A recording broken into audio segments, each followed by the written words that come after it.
तो मध्य प्रदेश में चुनावी शंखनाद भले ही नहीं हुआ हो, लेकिन अपने अपने स्तर पर तमाम राजनेताओं ने अपनी अपनी विधानसभाओं में अपनी पेठ मजबूत करने का सिलसिला शुरू कर दिया। इसी क्रम में आपको बता दें कि आप देख रहे हैं रेड 9 न्यूज़ और मैं हूं आपके साथ प्रियंका पांडे। आज हमारे बीच मौजूद है एक युवा नेतृत्व के धनी, जी हां, अक्षय बम के बारे में आपको बता दें कि विधानसभा 4 में कांग्रेस से चुनाव लड़ने का दिलचस्प दिखाया है। इन्होंने अपनी इच्छा जाहिर की है कि विधानसभा 4 में चुनाव लड़ेंगे।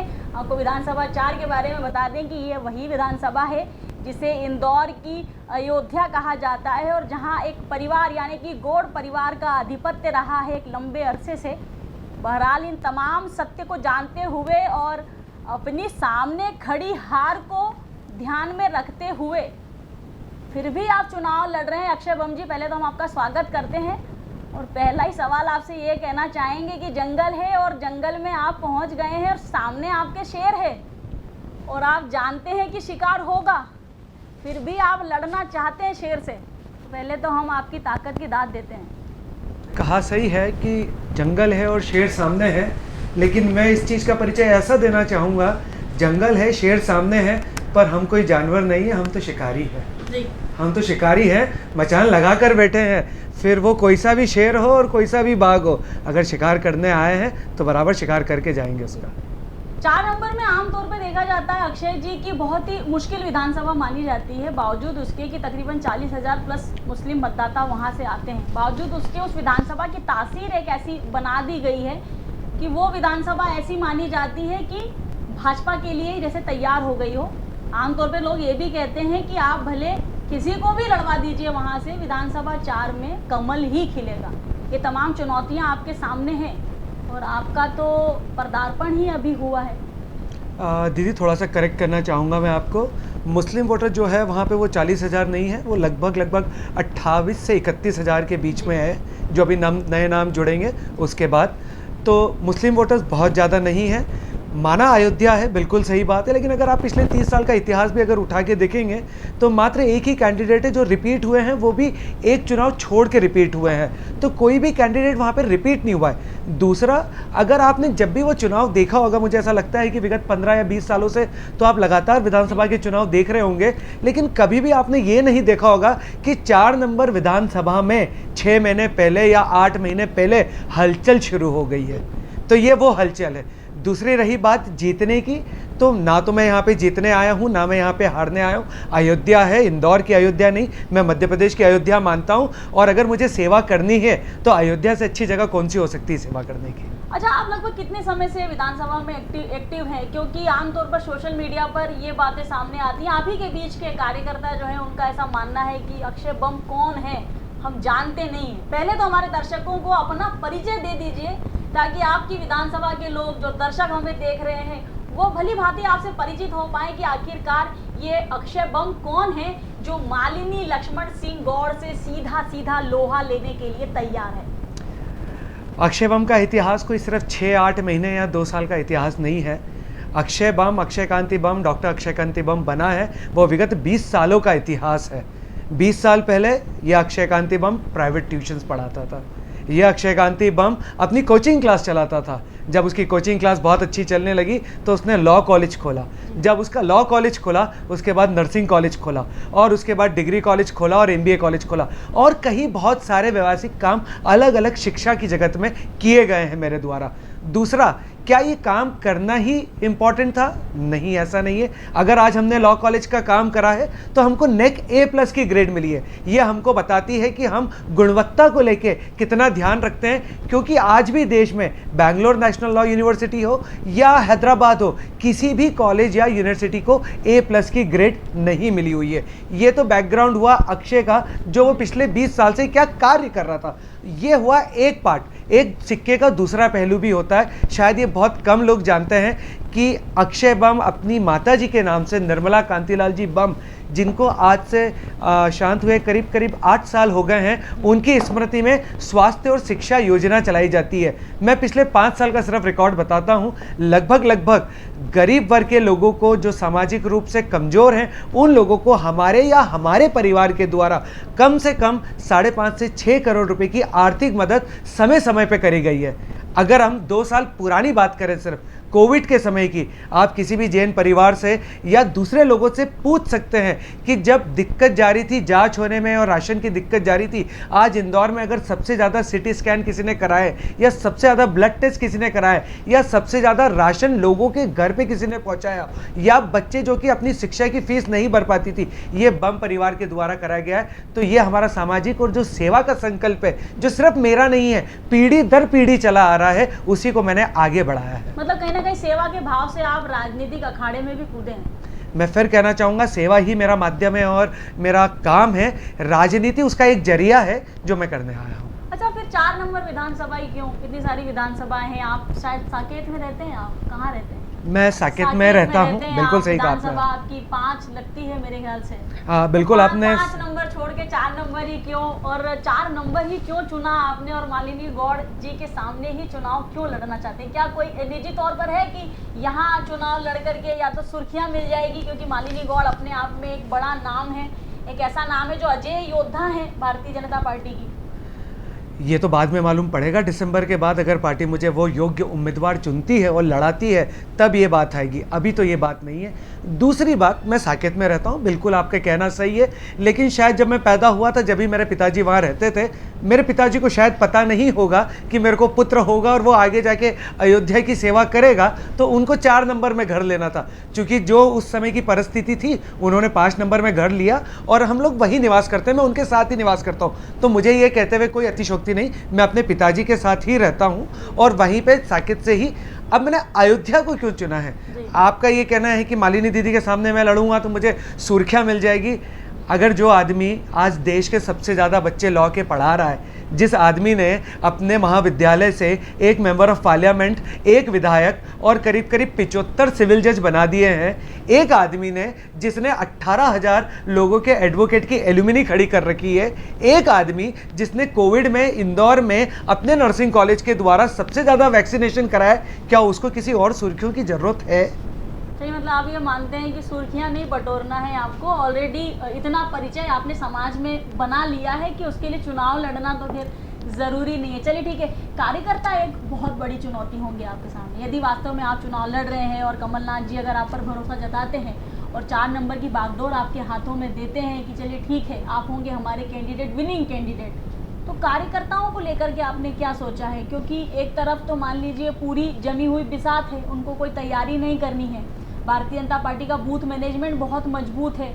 अगर उस पर्टिकुलर विधानसभा में बात की जाए तो गौड़ परिवार के अपने निजी खुद के कार्यकर्ता हैं, भाजपा का एक बड़ा सैलाब है वहाँ पर, लंबे अरसे से चुनाव जीत रहे हैं। आप कुछ महीने पहले उस विधानसभा में एक्टिव हुए हैं, विधानसभा के बारे में खैर बुरा मत मानिएगा, बहुत ज़्यादा जानते भी नहीं हैं।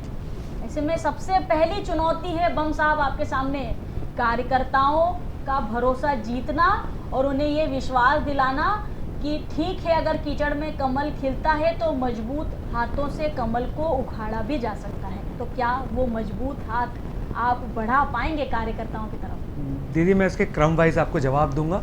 सर्वप्रथम आपने मुझसे पूछा कि कार्यकर्ताओं की टीम है कि नहीं है। दीदी, कार्यकर्ता होता क्या है? कार्यकर्ता 2 तरीके का होता है। जो आपके लिए कार्यकर्ता है उसको हम कार्यकर्ता कहते हैं। 2 तरीके के कार्यकर्ता कैसे हो सकते हैं? एक कार्यकर्ता वो होती है जिसकी एक पार्टी की विचारधारा होती है, जैसे कांग्रेस है तो आज कांग्रेस की विचारधारा है समग्र वर्ग को लेके चलना है, हर आयु वर्ग को लेके चलना है और काम करना है, ये एक कार्यकर्ता हुआ। एक दूसरा कार्यकर्ता होता है जो आपके कार्य को देख के प्रभावित होता है, और वो जो आपके कार्य को देख के प्रभावित होता है और वो चुनाव में चाहता है, वो किसी विचारधारा से जुड़ा नहीं होता है, वो चुनाव में ये चाहता है कि अच्छा आदमी आए, अच्छा आदमी काम करे और अच्छी आदमी सेवा करे। दूसरा सवाल कि यहाँ पे इनकी बिसात लंबी बिछी हुई है, पन्ना प्रमुख बने हुए हैं। आज हम मानते हैं कि संघ का एक स्टाइल होता है काम करने का, उनका संगठन उन्होंने सालों से मजबूत बनाया होगा और काम कर रहे हैं, लेकिन अगर संगठन इतना ही मजबूत होता और अगर पेज प्रमुख इतने ही महत्वपूर्ण होते तो क्या 60 साल 65 साल कांग्रेस की सरकार चलती? दूसरी बात, अगर वो 60-65 साल पुरानी बात है, आज कर्नाटक में जो रिजल्ट आए हैं क्या इतने अप्रत्याशित रिजल्ट आते? इसके पहले अगर मैं 4 साल पुरानी बात करूं, 4.5 साल पुरानी, आज मध्य प्रदेश में भी कांग्रेस की ही सरकार थी, छत्तीसगढ़ में भी कांग्रेस की सरकार थी, राजस्थान में भी थी। 4 नंबर की बात कर रहे हैं केवल आपसे, हम कहाँ कर्नाटक आपको लेकर के जा रहे हैं, कहाँ हम आपको 4 नंबर से किसी दूसरी विधानसभा में लेकर के जा रहे हैं। हम तो चाहते हैं कि दमदारी से चुनाव लड़िए और 4 नंबर से बाहर भी मत निकलिए। इसीलिए हम इस कार्यक्रम के दौरान भी, माफ कीजिएगा, आपको 4 नंबर से बाहर नहीं निकलने देंगे। यही जानना चाहते हैं कि कार्यकर्ताओं को किस प्रकार से एकजुट करेंगे, क्योंकि आपके कार्यकर्ता ही आपके सामने सबसे बड़ी चुनौती होंगे। बिल्कुल सही कहा प्रियंका दीदी, लेकिन मैं उसी सवाल को कंटिन्यू करूंगा। हर चीज़ का एक क्वेश्चन ऑफ लॉ होता है और एक क्वेश्चन ऑफ फैक्ट होता है। जब भी आप किसी चीज़ का जवाब देते हैं तो उसकी फैक्चुअल स्थिति आपको पता होना जरूरी है। अपने सवाल के जवाब को ख़त्म करते हुए ये कहूँगा कि अगर सब जगह ये परिवर्तन हो सकता है तो ये 4 नंबर में भी परिवर्तन हो सकता है। माना संगठन मजबूत होगा, लेकिन जब कांग्रेस के लोग काम करेंगे और आम जनता से जुड़ेंगे और अच्छी योजनाओं को उनको लाभ दिलाएंगे, तो आप मानिए कार्यकर्ता के साथ साथ वहाँ रहने वाला हर आम नागरिक भी आपके लिए वोट करेगा और आपको चुनाव जितवाएगा। अच्छा, आप वार्ड स्तर पर लोगों से जुड़ रहे हैं या कार्यकर्ताओं से जुड़ रहे हैं? अभी मतलब आम लोगों से जुड़ना शुरू किया या अभी कार्यकर्ताओं में मिलना जुलना शुरू किया? कार्यकर्ताओं से भी जुड़ रहे हैं, आम जनता से भी जुड़ रहे हैं। आम जनता से जुड़ने के क्या तरीके हैं जो अभी हम कर रहे हैं, संक्षिप्त में आपको सिर्फ 2 चीज़ें बता देता हूँ। जैसे कि आज हमारे पानी के टैंकर हैं, आज पानी के टैंकर हमारे विगत 2 महीने से चल रहे हैं। हमको मालूम था, हमने ये प्रायर फोरकास्ट कर लिया था कि पानी की तकलीफ हमेशा आती है और पानी का कुछ ना कुछ अरेंजमेंट नहीं होता है। दीदी हमारे टैंकर चलते हैं, आज एक टैंकर होता है 4000 लीटर का या 5000 लीटर का। जब वो टैंकर कहीं घरों में पानी डालता है तो कम से कम एक बार में 4 से 5 घरों में पानी डालता है। ऐसे जब आपके 5 टैंकर चलते हैं और 5 ट्रिप डालते हैं तो कम से कम आप 60 से 70 घरों में रोज पहुंचते हैं। अब वो 60 से 70 घरों में आप रोज अपनी सेवा तो पहुंचा रहे हैं, लेकिन उसका काम कैसे करते हैं? हम अगले दिन उनसे बात करते हैं कि वो पानी कैसा था, आपको प्रॉपर सर्विस मिली कि नहीं मिली, ड्राइवर का व्यवहार कैसा था। उसके बाद 2 दिन के बाद उन घरों में हम खुद स्वयं उनके घरों में मिलने जाते हैं। तो जब हम आम जनता तक पहुंच रहे हैं और वहां पे जा रहे हैं और जो हमारा कार्यकर्ता उस वार्ड में है, जब वो लोगों का काम कर पा रहा है, लोगों की तकलीफें दूर कर पा रहा है, वो कार्यकर्ता भी मजबूत हो रहा है और आम जनता का भी भला हो रहा है। तो इस तरह से हम दोनों लोगों से जुड़ रहे हैं और अपना काम कर रहे हैं। अच्छा, चुनाव लड़ने का मन या 4 नंबर से ही चुनाव लड़ने का मन, ये अभी 2 महीने पहले जो आप ये टैंकर वितरण की कहानी सुना रहे हैं, ये 2 महीने पहले ही शुरू किया या पहले से मन बना के रखा था? और अगर पहले से मन बना के रखा था तो भैया इतना इंतजार क्यों कर रहे थे? पहले ही रण में उतर जाते तो शायद माहौल भी थोड़ा और अच्छा होता और शायद सोशल मीडिया पे लोगों को ये बोलने का अवसर भी नहीं मिलता अक्षय जी की आखिरकार ये अक्षय बम है कौन। 4 दिन टैंकर चला देने से कोई नेता थोड़ी ना बन जाता है। और बुरा मत मानिएगा, ये आप ही के बीच के आप ही के लोग हैं। दीदी बहुत अच्छी बात है, आज कम से कम वो 4 लोग मेरी बात तो करते हैं। अगर मैं आज शिक्षा का काम कर रहा था या मैं जो सेवाएं लोगों को दे रहा था या स्वास्थ्य की दे रहा था, अपने ऑफिस पे से दे रहा था, चेक जा रहे थे लोगों के घर पे और बट रहे थे। अगर आज मुझे कभी चुनाव नहीं लड़ना होता या पार्टी का काम नहीं करना होता तो ये 4 लोग ये कहते अरे यार वो कॉलेज वाला लड़का अच्छा है, ये इतना काम कर रहा है। चूंकि आप चुनाव लड़ना चाहते हैं या आपकी ऐसी इच्छा है कि लोगों की सेवा करें चुनाव लड़ने के माध्यम से भी, तो आपकी बातें होती हैं। और जब आप राजनीति करते हैं तो कहीं ना कहीं क्रिटिसिज्म आता है, आप उसको होल हार्टेडली एक्सेप्ट करें। और अगर वो ये कहते हैं कि 4 लोगों को नहीं जानते तो ये आपके लिए एक अलार्म बेल है कि अब आपको 4 को नहीं 4 लाख लोगों के बीच में अपनी पहचान को पहुंचाना। चलिए बहुत बढ़िया है। चुनावी मुद्दे क्या क्या समझ में आए? जा रहे होंगे ना वार्ड स्तर पर, लोगों के बीच में जुड़ रहे होंगे, कार्यकर्ताओं से भी मिल रहे होंगे, तो बहुत सारी समस्याएं भी सामने आ रही होंगी। क्योंकि भले ही भारतीय जनता पार्टी तमाम विधानसभा क्षेत्रों में पूरे मध्य प्रदेश में अपने विकास का डंका बजाती हो, ढोल पीटती हो, परंतु वस्तु स्थिति हर विधानसभा की क्या है ये हम भी बहुत अच्छे तरीके से जानते हैं, आप भी बहुत अच्छे तरीके से जानते हैं और माफ़ कीजिएगा वहाँ रहने वाली जनता भी बहुत अच्छे तरीके से जानती है। तो मुद्दे समझ में आ रहा है कि जनता की समस्याएं क्या क्या है? नब्ज पकड़ पाएंगे चुनाव से पहले या अभी और समय लगेगा?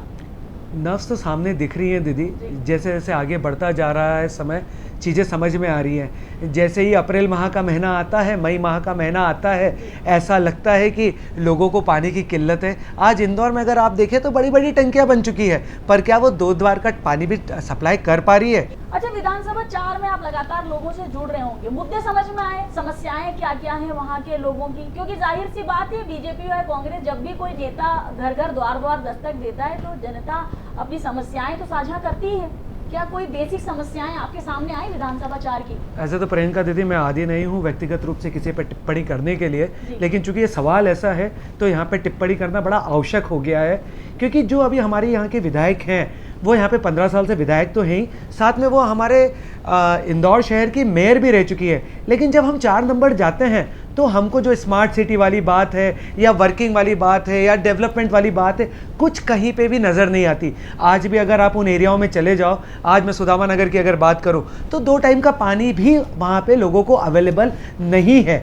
अगर आप अगर वहाँ की मौजूदा विधायिका से पूछेंगी कि क्या वो आज 2 टाइम का पानी अपने आम लोगों तक, घरों तक पहुँचा पा रही है, अगर वो उसका जवाब हाँ देती हैं तो कांग्रेस के लिए मैं कह सकता हूँ या अपने व्यक्तिगत रूप से कह सकता हूँ, मुझे ये चुनाव लड़ने की जरूरत ही नहीं है। इत्तेफाक इसलिए रखते हैं कि वास्तव में चाहे इंदौर का कोई भी वार्ड हो, आप तो आपकी विधानसभा की बात कर रहे हैं, हम तो चलिए पूरे ही तमाम 9 विधानसभाएं, चलिए वो भी हटा दीजिए, इंदौर की 5 विधानसभाओं का ही आपको चिट्ठा बता देते हैं कि कोई भी वार्ड ऐसा नहीं है जहां 100% लोगों को साफ और शुद्ध पानी मिलता हो।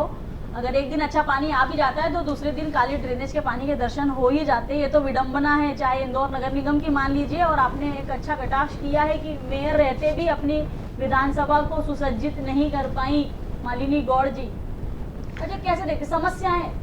समस्या मैं फिर समस्या पे आता हूँ कि जब 2 टाइम का आप पानी लोगों को नहीं पहुँचा पा रहे हैं, उनको पीने के पानी की व्यवस्था है, अब उसी के पानी का जब उपयोग होता है तो उसके निकास की समस्या है। आप देखें हमारे 4 नंबर में ड्रेनेज का इतना बड़ा प्रॉब्लम है कि आज भी पूरी लाइन नहीं जमी। अभी आप थोड़े दिन पहले का अगर अखबार पढ़ेंगे तो हमारे जो अभी मौजूदा महापौर है उन्होंने कहा है कि हमने वार्ड वाइज मास्टर प्लान बनाया है और सबसे पहले हमने 82 नंबर का ही बनाया है। तो आज आप 82 नंबर का, जब आपके यहाँ पे 35 साल से आपका यहाँ पे विधायक है, 5 साल से आपके पास यहाँ पे मेयर है, उसके बाद भी क्या 30 साल के बाद नए महापौर को कोई मास्टर प्लान बनाने की जरूरत होना चाहिए थी? ये एक सोचने योग्य बात है।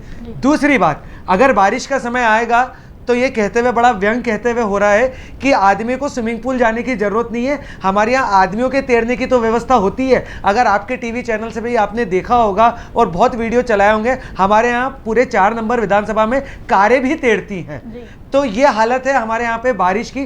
तो सोचिए आप जिन लोगों पे 4-4, 5-5 फुट तक पानी बढ़ता है, आज जो जमुना जो कॉलोनी है, पूरी बस्ती है, आज वो वहाँ पे बारिश आता है तो आप उनका पानी नहीं निकाल सकते, उनके घरों में इतना पानी घुस जाता है क्या? लेकिन आप उनके खाने की व्यवस्था नहीं कर सकते क्या? आप उनको 2 टाइम का खाना नहीं पहुँचा सकते? जब लोगों के घरों में पानी भरा हुआ है वो आदमी खाना खाएगा कैसे? अगर आज ये अयोध्या आप कहते हो तो क्या वाकई आपने पिछले 30 साल से इसकी अयोध्या जैसी सेवा करी? और अगर आपने सेवा करी होती तो आपके 30-35 साल के विधायकी के कार्यकाल में इस तरह का ना तो मास्टर प्लान बनाने की जरूरत होती और ना इस तरह की तकलीफें आने की दिक्कतें सामने दिख रही होती। चलिए, महंगाई कोई मुद्दा नजर आता है? ये तो मान लीजिए सड़क, बिजली, पानी एक ऐसी व्यवस्थाएं हैं जो मुझे लगता है कि कैलेंडर पे केवल साल बदलते होंगे, ये समस्याएं तो जस की तसी रहती होंगी।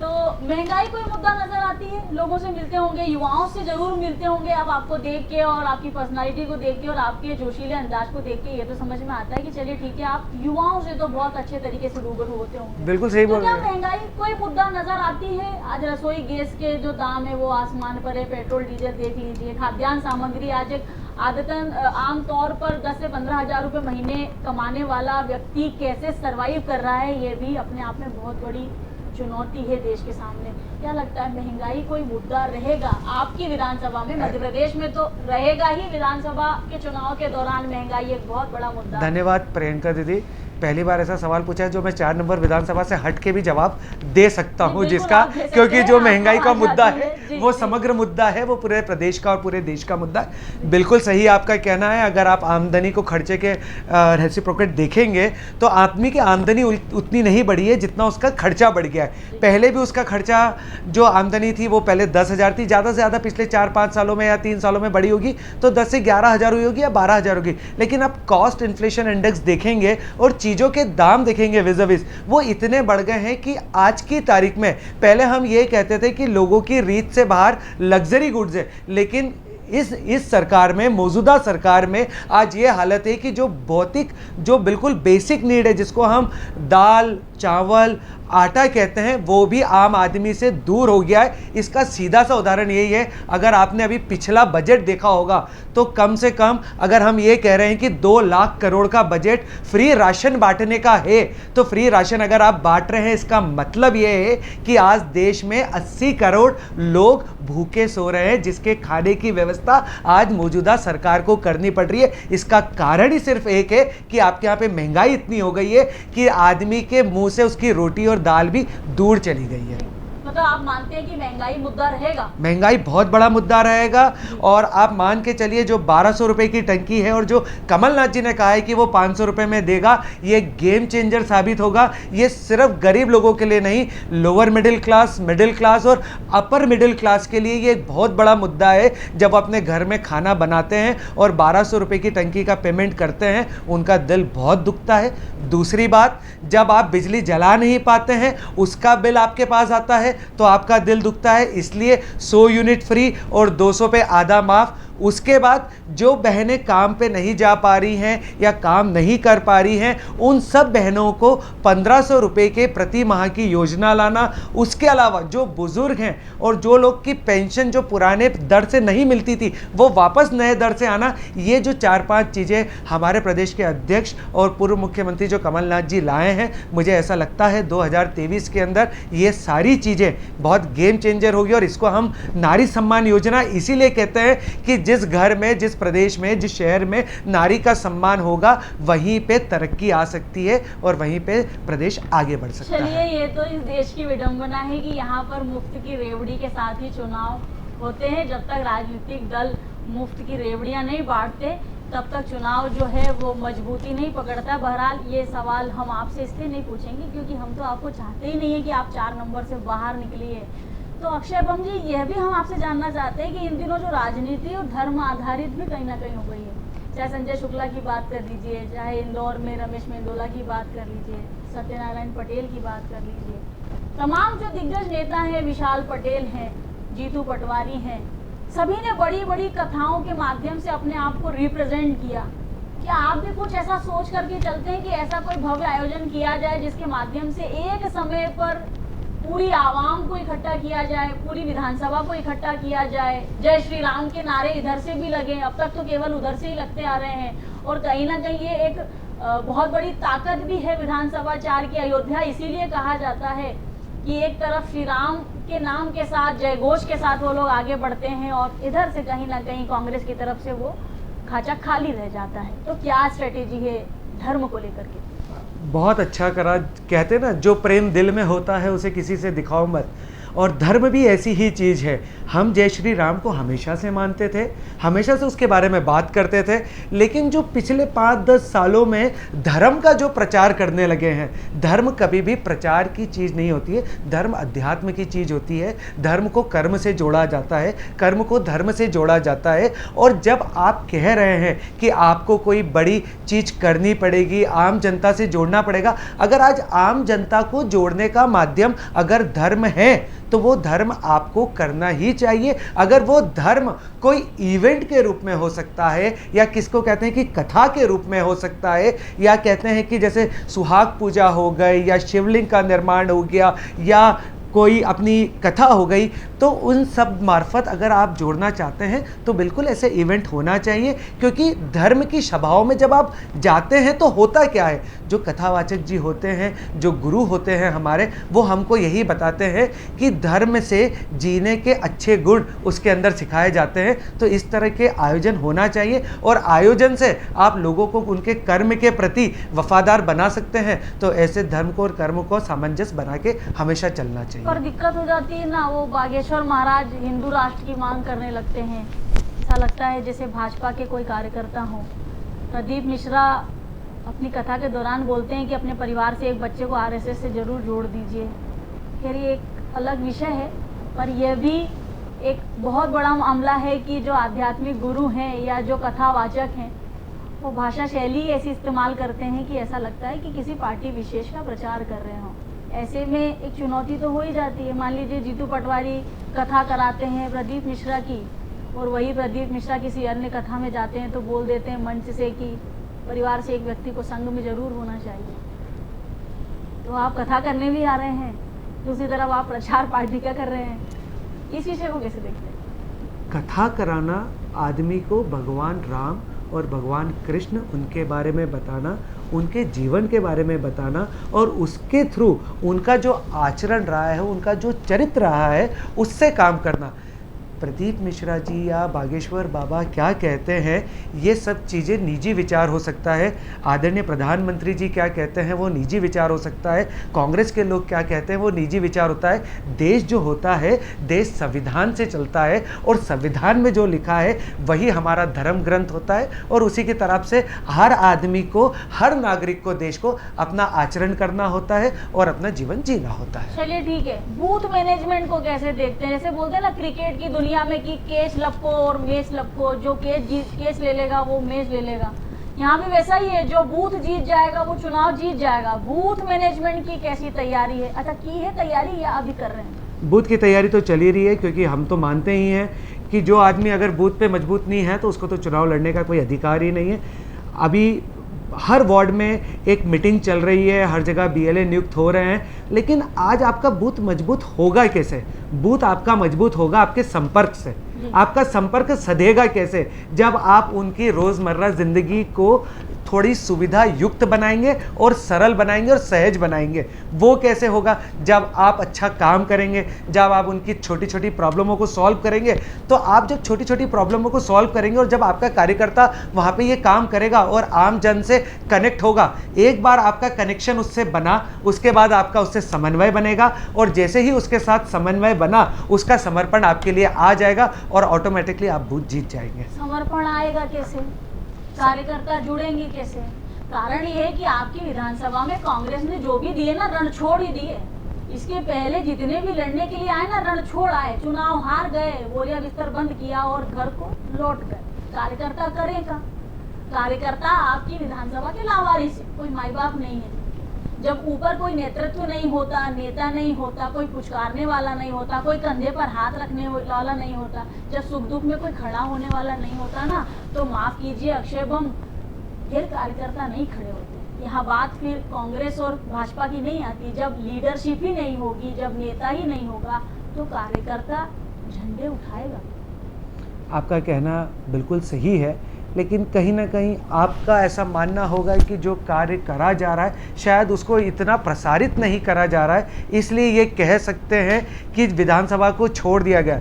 पर मैं बीत गई सो बीत गई, अब उसको क्या देख, हमको तो आगे देखना है, आगे देखना है और काम करना है। क्या कार्यकर्ता पहले नहीं जुड़ा था तो क्या अब नहीं जुड़ सकता? मानते कि नहीं मानते? किसको? थे कि नहीं? मैं नहीं मानता, मैं नहीं मानता। आप अगर पिछले कोरोना में आपके नेता दिखते नहीं है, दुख दर्द में लोगों के साथ में नेता दिखते नहीं। अरे ये सब तो छोड़ दीजिए, जब नगर निगम के चुनाव होते हैं तब भी आपकी विधानसभा में से बड़ा हास्यास्पद है, आपको भी हंसी आ रही है और आप महसूस कर पा रहे होंगे कि आपकी विधानसभा में वास्तव में कांग्रेस ने जितने भी दिए रणछोड़ ही दिए, जो अपनी परीक्षा में फेल हो जाने के बाद किसी दूसरे की परीक्षा में मदद करने के लिए भी प्रकट नहीं होते। अब मेरे शब्द तो मेरे ही होंगे प्रियंका दीदी, आपके शब्द मेरे शब्द नहीं हो सकते। जिनको आप रणछोड़ दास कह रहे हैं, अभी 1 घंटे पुराना आपको एपिसोड बता देता हूं। जब मैं यहाँ इंटरव्यू देने आ रहा था, उसके पहले मैं द्वारकापुरी गया था। वहाँ पे अशोक जी के घर में कुछ कमी हो गई थी, जिनका आज उठावना था।